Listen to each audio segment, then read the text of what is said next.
Hi, I'm Brad from HARPTA Help.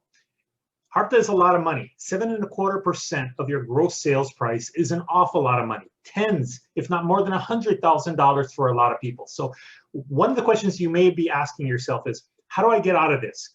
Can I consider myself to be a resident so that I don't have to pay this HARPTA?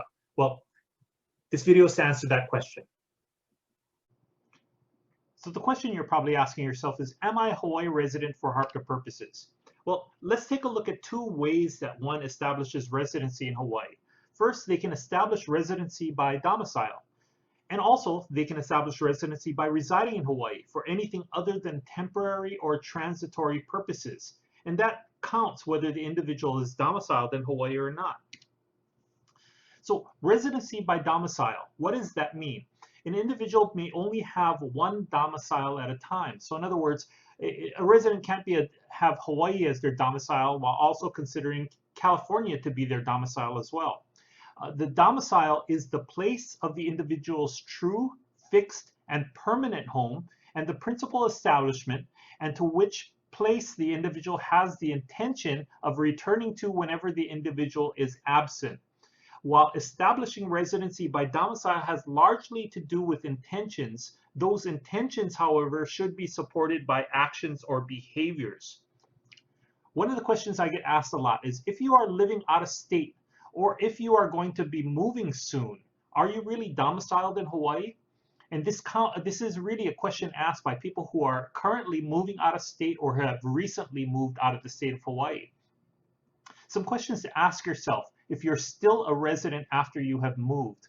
Have you accepted a permanent job in another state or country? Have you signed a long-term rental contract or purchased a home to live in at your new location? Has your family relocated, or have they made plans to relocate out of Hawaii?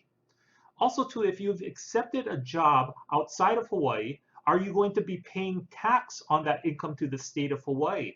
Keep in mind, if you're going to maintain your Hawaii residency, you will likely be responsible for paying income tax to Hawaii on all of your income, including the income that you earn in another state.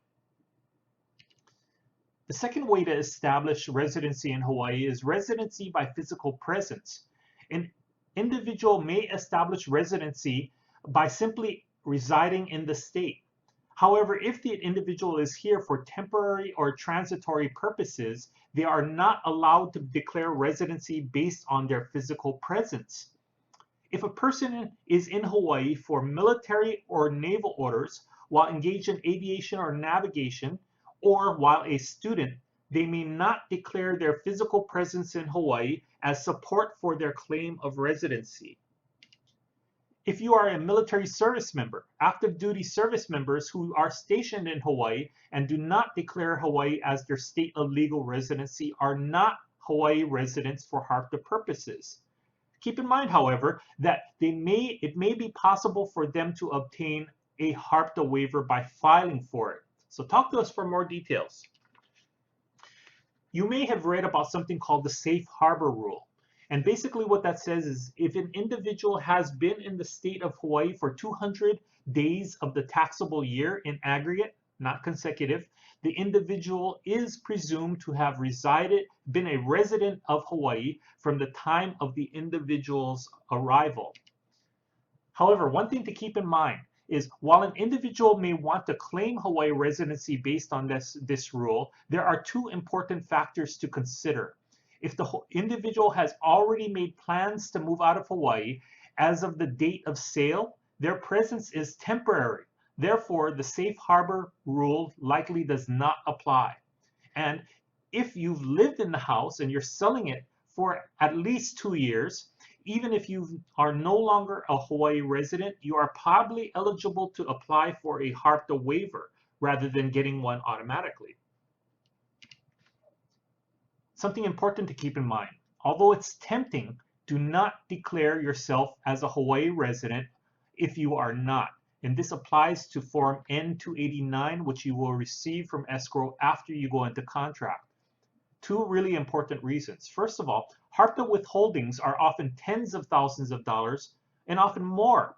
And lying about residency status may be punishable by substantial fines and even imprisonment. Because of the dollar amounts, this is an area that the State Department of Taxes considers to be a high priority area, and they do monitor it closely. So if you'd like us to answer your questions about HARPTA, we'd be glad to. You can contact us by visiting our website, harpta.com.